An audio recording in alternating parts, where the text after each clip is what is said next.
तो हेलो नमस्कार good morning. तो कैसे हैं आप सभी लोग। एक बार बहुत बहुत स्वागत है आपके अपने यूट्यूब चैनल बाय वाला राम पे। तो आज के इस वीडियो में हम लोग बेसिकली एक बहुत ही रोचक और बहुत ही मजेदार टॉपिक के बारे में बात करने वाले हैं, जिसका नाम है डीएनए फिंगर प्रिंटिंग यानी कि उंगली छाप। तो आइए ना लेट करते हुए हम लोग शुरू करते हैं अपने टॉपिक यानी कि डीएनए फिंगर प्रिंटिंग को शुरू करते हैं। तो डीएनए फिंगर प्रिंटिंग की खोज सबसे पहले 1985 में किया गया था। किसके द्वारा?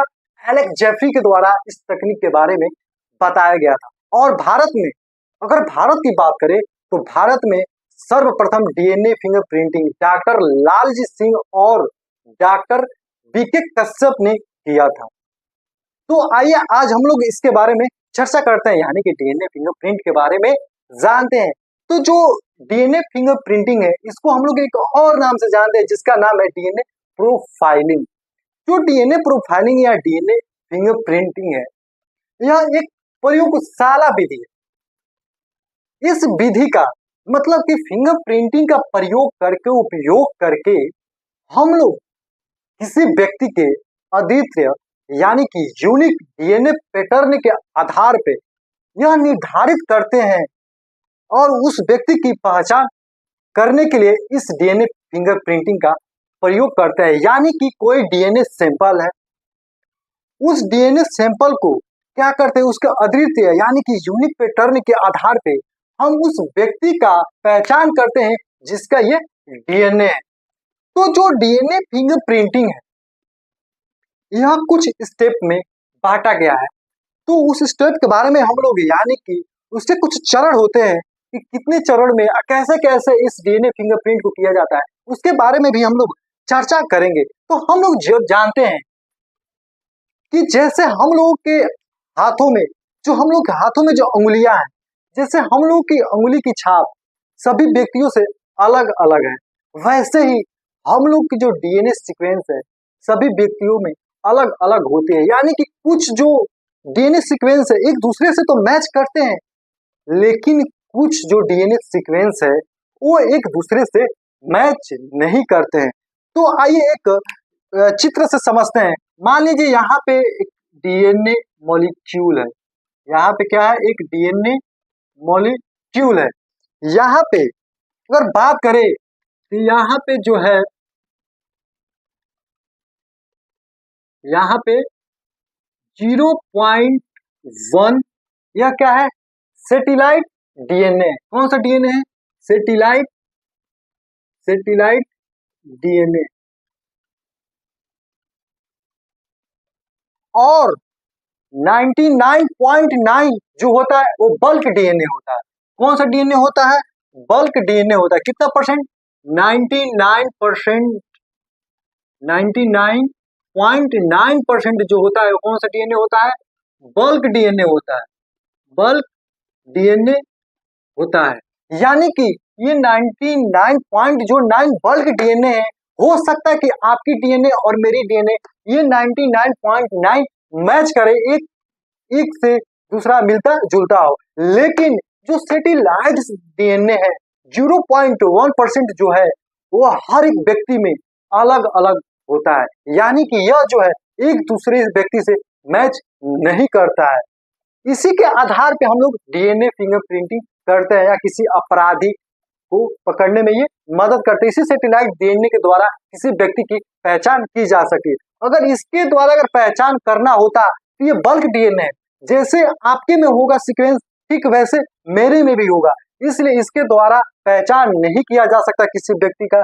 अगर किसी व्यक्ति का डीएनए से अगर किसी व्यक्ति का पहचान करना है तो सेटेलाइट डीएनए के द्वारा होता है।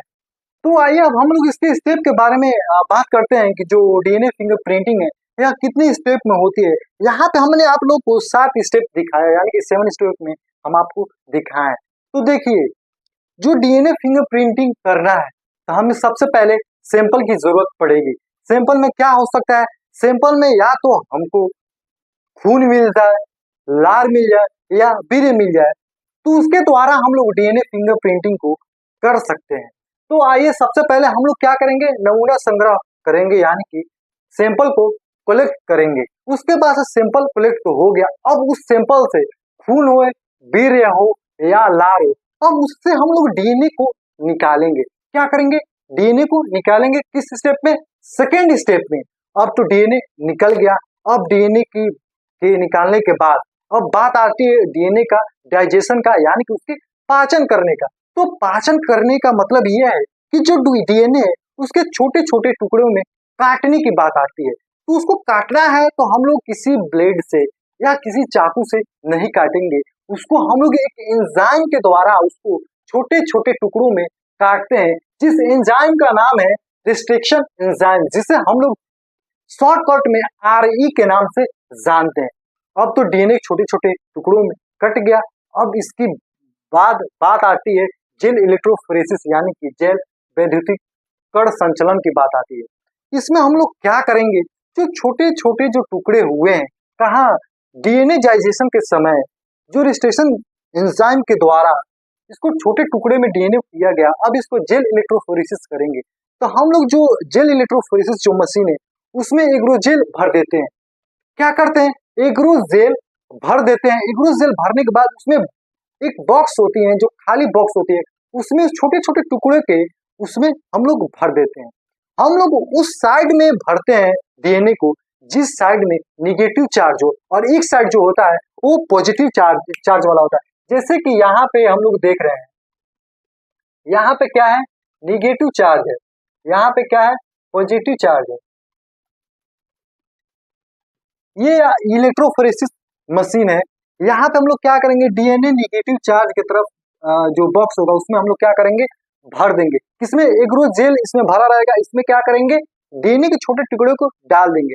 अब तो बात आती है इसमें इलेक्ट्रोफोरेसिस कराने का। तो जब हम लोग यहाँ पे इलेक्ट्रिक देंगे, यानी कि जब हम लोग यहाँ पे विद्युत देंगे, तो यहाँ से जो सबसे छोटे, यानी कि जो सबसे छोटे जो डीएनए होंगे वो भाग के पॉजिटिव की तरफ चले जाएंगे। यहाँ पे जो सबसे छोटा होगा वो आगे होगा, जो उससे छोटा होगा वो उसके पीछे होगा, जो सबसे बड़ा होगा वो सबसे पीछे होगा। यानी कि जो सबसे छोटा डीएनए की टुकड़ा है वो पॉजिटिव की तरफ भागता हुआ जाएगा। अब ये तो प्रक्रिया हो गया है। सदर्न ब्लॉटिंग में हम लोग क्या करते हैं? सदर्न ब्लॉटिंग में हम लोग क्या करते हैं? जो खंड जेल इलेक्ट्रोफोरेसिस से जो खंड डीएनए का मिला है छोटा छोटा, अब उसके ऊपर हम लोग नाइलॉन या नाइट्रोसेलुलोज पेपर को उसके ऊपर रख देते हैं, ताकि जो डीएनए की जो छाप है उस पेपर पे आ सके।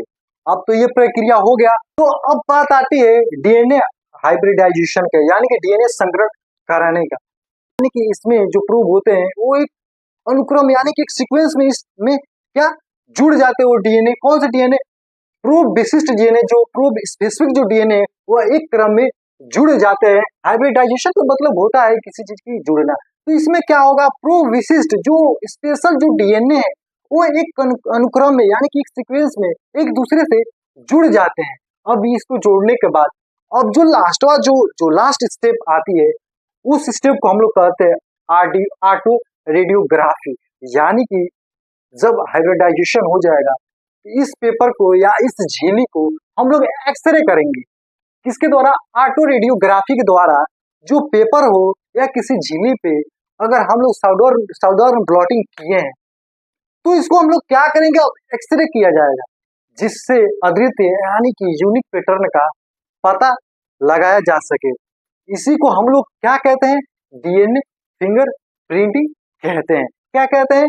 डीएनए फिंगर प्रिंटिंग कहा जाता है। तो ये रहा डीएनए फिंगर प्रिंटिंग। लेकिन डीएनए फिंगर प्रिंटिंग के उपयोग की अगर हम लोग बात करें तो देखिए, डीएनए फिंगर प्रिंटिंग यूज हम लोग वहां पे करते हैं जहां पे मर्डर हो गया हो, यानी कि क्राइम हो गया हो, या कहीं रेप हो गया हो, या किसी बच्चे के पिता जो उसके असली पिता है उनके बारे में पता लगाने के लिए हम लोग बेसिकली डीएनए फिंगर प्रिंटिंग को करते हैं। यानी कि उंगली छाप, डीएनए उंगली छाप का प्रयोग करते हैं। कहाँ पे करते हैं? कहीं क्राइम हो गया हो, मर्डर हो गया हो, या कहीं रेप हो गया हो, या किसी बच्चे के असली पिता कौन है उसको पहचान करने के लिए हम लोग डीएनए फिंगर प्रिंटिंग को करते हैं। तो ये रहा आज का टॉपिक, यानी कि डीएनए फिंगर प्रिंटिंग। तो कैसा लगा आप सभी को? एक बार कमेंट करके जरूर बताएंगे। अगर अच्छी लगी हो तो वीडियो को लाइक करेंगे। अगर आप भी अगर हमारे चैनल पर नए हैं तो भाई चैनल को सब्सक्राइब और हमारे चैनल को सपोर्ट करना बिल्कुल भी ना भूले। मिलेंगे बहुत जल्द एक नई वीडियो के साथ, तब तक के लिए थैंक यू, धन्यवाद, नमस्कार।